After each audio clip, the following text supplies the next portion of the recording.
compte-rendu philosophique, art, communication, esprit, 13 300. 36. Compte-rendu. Que penser des mystères de l'être? Il y a 200 conflits environ au XXIe siècle. De 50 à 60 millions de morts sont perpétrés. Mais s'agit-il d'un conflit d'une autre nature? L'Irak et sa relation avec l'ONU, sous couvert peut-on décrypter si cela a un sens ou si c'est absurde? Quelle est la stratégie des armes? Quelle est la stratégie économique? Quelle est la stratégie dite politisée? Quelle est l'implication de l'être humain dans l'histoire? Quel est son favoritisme?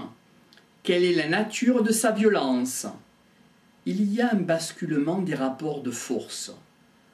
Après 1945, il s'est instauré un équilibre, une pression entre la Russie, l'Est, qui s'oppose aux pays capitalistes. C'était la guerre froide.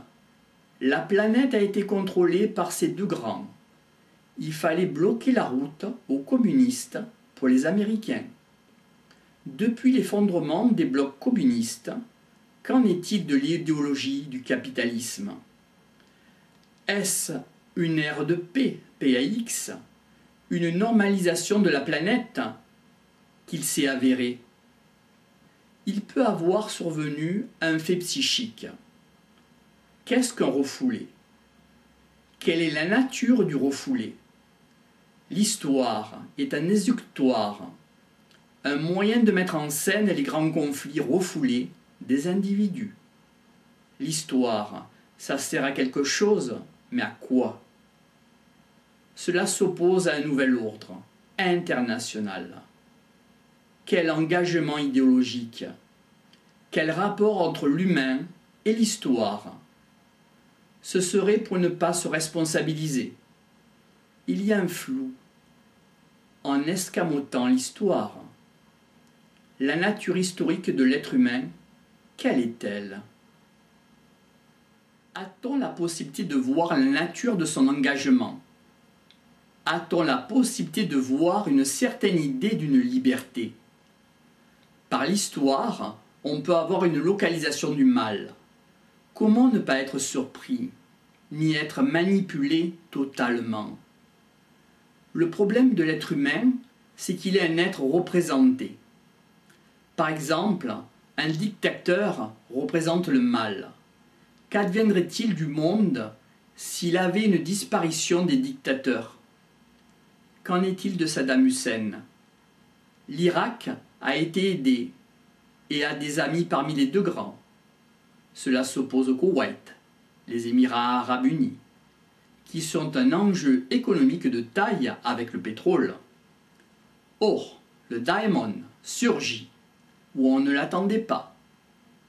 Si l'OPEP a vu en augmentation et dépassé les quotas, cela a entraîné la dévalorisation des pays à production moindre.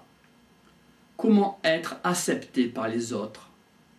Cela s'oppose à l'humiliation de Saddam Hussein.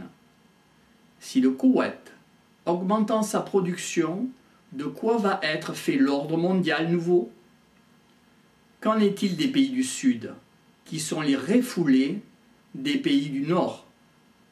La cybernétique et la technologie sophistiquée s'opposent à la foi archaïque. Le pétrole est aujourd'hui une énergie vitale, un sang de la terre. L'archaïque a pour habitude d'attaquer. Voyons l'Irak. Quel laps de temps encore avant la Troisième Guerre mondiale? Sera-t-elle chimique, c'est-à-dire perverse, et davantage forte que les autres guerres? Israël s'oppose à l'Irak. Les vols aériens sont interdits sur la Jordanie et la Syrie. Quels déclenchements vont se provoquer entre la Syrie et le Liban